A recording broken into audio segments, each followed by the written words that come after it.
Good evening students. Science to spoken में आपका स्वागत है। आज मैं आपको दो शब्दों के बारे में बताने वाला हूं। बहुत अच्छे शब्द हैं, काफी हेल्पफुल आपके लिए रहने वाले हैं। जब आप स्पोकन आप करते हैं या कॉन्वर्सेशन करते हैं तो बहुत ज्यादा हेल्पफुल ये दोनों वर्ड्स आपके लिए रहने वाले हैं। तो पहला है बच्चों ऑल्दो, सुना होगा आपने, और दूसरा है आपका इन स्पाइट ऑफ।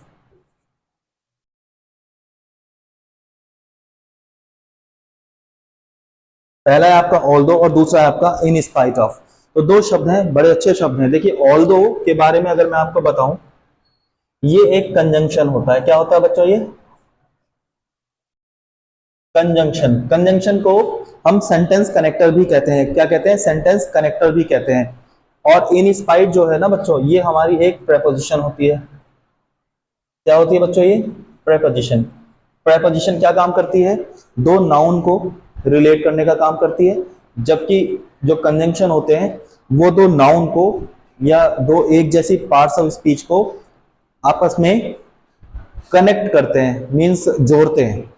अब देखिए मैं आपको इनके बारे में अगर और ज्यादा बताऊं तो ऑल्दो के बाद हम पूरा सेंटेंस लिखते हैं क्योंकि ये एक कंजंक्शन है, जबकि इन स्पाइट ऑफ के बाद हमें नाउन का यूज करना होता है क्योंकि ये एक प्रेपोजिशन है। तो चलिए मैं आपको यूज करके दिखा देता हूं सेंटेंस कैसे हम इनकी सहायता से लिख सकते हैं और बोल सकते हैं। जैसे मैं ऑल्दो का जो हिंदी मतलब होता है बच्चों, वो होता है यद्यपि। क्या होता है? यद्यपि या हालांकि।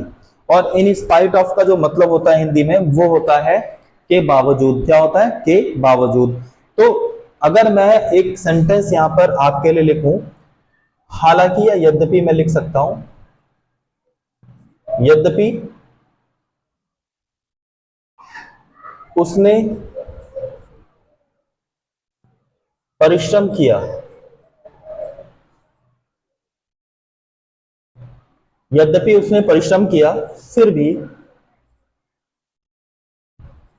वह सफल नहीं हो सका।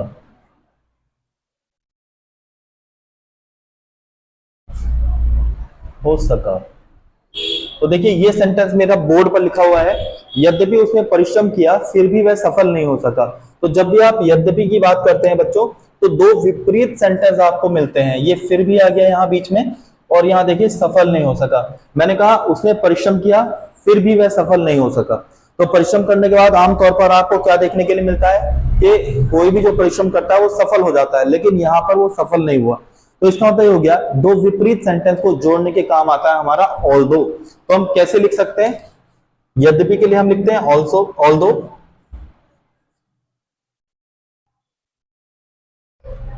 ठीक है बच्चों। अब सिंपल पास्ट टेंस है। पास्ट टेंस में हम क्या यूज करते हैं? सेकंड फॉर्म का यूज करते हैं।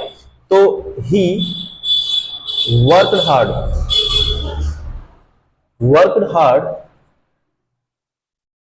Although he worked hard, although he worked hard. अब फिर भी के लिए हम क्या लिखते हैं? यट। ये आप मान के चलें कि ऑल्दो का जो हेल्पिंग कंजंक्शन होता है ना, वो हमेशा यट होता है। क्या होता है? यट। तो यहाँ यट तो आना ही है। उसके बाद देखिए कुड नॉट का हम यूज कर सकते हैं, नहीं सका। ये पहले भी मैं आपको यूज करा चुका हूं कुड नॉट का। तो ही could not get success, he could not get success. अब एक बार इस सेंटेंस को पढ़ सकते हैं हम। Although he worked hard yet he could not get success. यद्यपि उसने परिश्रम किया फिर भी वह सफलता प्राप्त नहीं कर सका या सफल नहीं हुआ। हम सक्सेस को भी वर्ब बना सकते हैं। हम लिख सकते हैं ही कुड नॉट सक्सीड। क्या लिख सकते हैं हम? ही कुड नॉट सक्सीड। तो चलिए ये सेंटेंस हमारा हुआ ऑल्दो का। हम कैसे यूज कर सकते हैं इस बात पर। अब हम इन स्पाइट ऑफ का यूज करके देख लेते हैं एक बार। उसके बाद हम दो दो सेंटेंस दोनों ही शब्दों पर कैसे बोलेंगे और कैसे लिखेंगे ये सीखेंगे। इन स्पाइट ऑफ का मतलब होता है के बावजूद। क्या होता है? के बावजूद। यहां पर भी ये शब्द जो है विपरीत सेंटेंस को जोड़ने के ही काम आता है। इस सेंटेंस का, इस शब्द का जो नाम है वो क्या है? प्रेपोजिशन है। तो जैसे मैंने लिखा, समय पर पहुंचने के बावजूद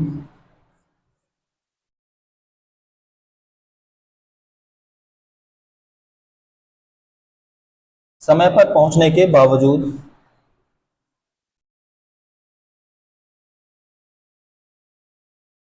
भी वह खेल नहीं सका।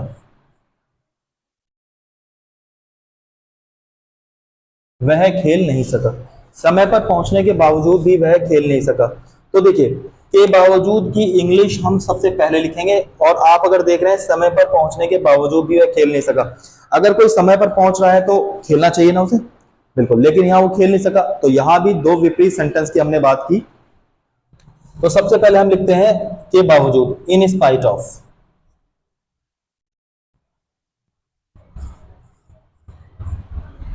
In spite of.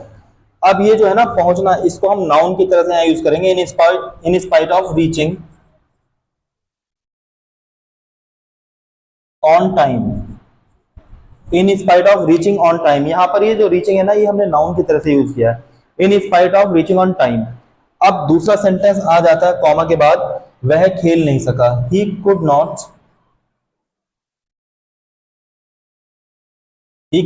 प्ले। तो देखिए बच्चों, हमने इसमें क्या किया, सबसे पहले हमने लिखा इन स्पाइट ऑफ, फिर इसके साथ जो भी वर्ब जैसा आपको देखने में लग रहा है समय पर पहुंचने, तो ये हमने नाउन की तरह से यूज किया आईएनजी फॉर्म में, या जेरंड भी आप कह सकते हैं इसको। इन spite of reaching on time he could not play, he could not play. तो दोनों ही सेंटेंस, दोनों ही शब्दों को कैसे हम सेंटेंस में यूज कर सकते हैं, ये मैंने आपको बताया। अब हम एक एक सेंटेंस दोनों पर ही और बोलकर देखेंगे। जैसे मैंने कहा, मेहनत करने के बावजूद वह सफल नहीं हो सका, आपने तुरंत ये सेंटेंस आप बनाना शुरू कर दिया। मैं लिखा खाना खाने के बावजूद, खाना खाने के बावजूद वह कॉलेज नहीं गया, या नाश्ता करने के बावजूद वह कॉलेज नहीं गया। तो बावजूद का क्या मतलब होता है, बावजूद का क्या मतलब होता है, ये रहा आपके पास बावजूद। In spite of having breakfast he did not go to school, he did not go to school. चलिए मैं और सेंटेंस लिख के आपको समझा देता हूं, एक एक सेंटेंस और।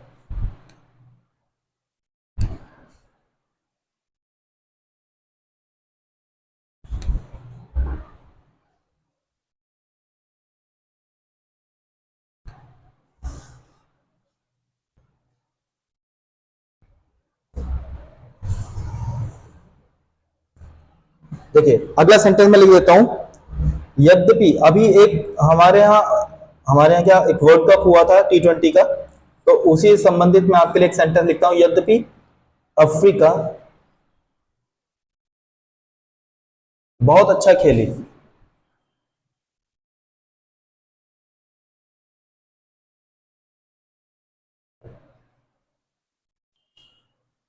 फिर भी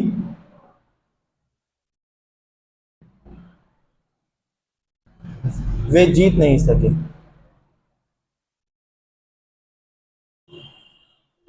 तो ये सेंटेंस हो गया, यद्यपि अफ्रीका बहुत अच्छे खेले फिर भी वे जीत नहीं सके। देखो, ऑल दो अफ्रीका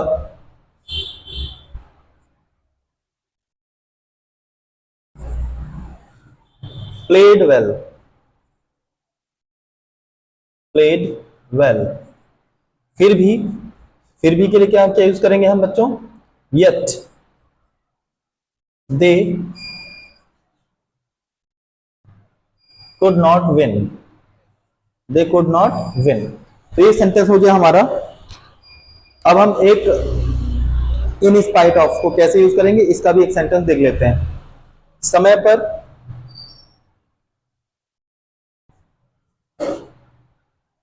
मेडिसिन लेने के बावजूद, समय पर मेडिसिन लेने के बावजूद भी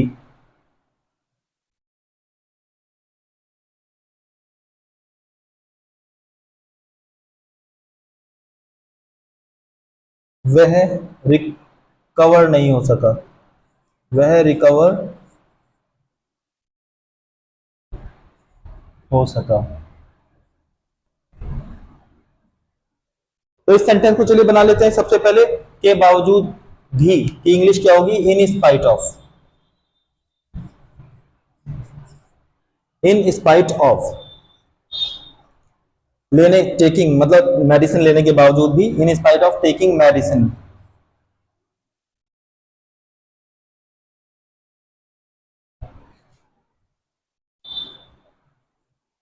ऑन टाइम, समय पर, वह रिकवर नहीं हो सका, ही कुड नॉट रिकवर। तो ये हमारा दूसरा सेंटेंस था जो हमने बनाना सीखा या बोलना सीखा। समय पर मेडिसिन लेने के बावजूद भी रिकवर नहीं हो सका। In spite of taking medicine on time he could not recover. एक और सेंटेंस अगर हम लिखें, अच्छा खेलने के बावजूद भी वह जीत नहीं सका। In spite of playing well he could not win. In spite of playing या in spite of playing well he could not win. हाँ बिल्कुल ठीक कह रहे हो, यहां पर के बावजूद है ना, तो इन स्पाइट ऑफ का ही यूज करेंगे। और यद्यपि के लिए हम यूज करते हैं बच्चों ऑल्दो। क्या यूज करते हैं? ऑल्दो। जैसे यद्यपि वह बहुत ईमानदार है फिर भी गरीब है। Although he is honest yet he is poor। he is poor। तो बच्चों ये सेंटेंस आपको समझ में आ गए? दो शब्द थे, बड़े अच्छे शब्द हैं। मैंने सोचा आज यही शब्द आपको सिखा देता हूं, इनसे आपको काफी हेल्प मिलने वाली है अपनी स्पोकन इंग्लिश में। जब भी आप कॉन्वर्सेशन करेंगे इसी तरह के जो शब्द होते हैं वो ही आपको परेशान करते हैं। तो आज के लिए मेरी स्पोकन क्लास में इतना ही। नमस्कार।